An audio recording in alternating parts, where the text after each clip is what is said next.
Welcome to adventure world.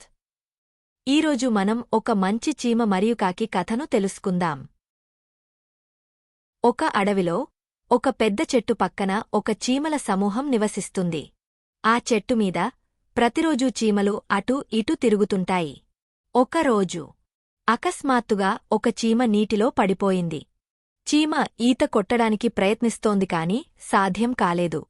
చీమ నీటి ప్రవాహంతో ముందుకు కొట్టుకుపోతుంది. అదే సమయంలో ఒక కాకి అటుగా వచ్చి ఆ చెట్టుమీద కూర్చుంది. అది ఈ చీమను చూసింది. ఈ చీమకి ఎలాగైనా సహాయం చెయ్యాలని అనుకుంటుంది. కాకి చెట్టుమీది నుండి ఒక ఆకుని తీసి నీటిలోకి విసురుతుంది. అది చూసిన చీమ వెంటనే ఆకుమీదికి చేరుకుని మరి తన ప్రాణాలని రక్షించుకుంటుంది. అప్పుడు చీమ తనని రక్షించినందుకు కాకికి థాంక్స్ చెప్తుంది.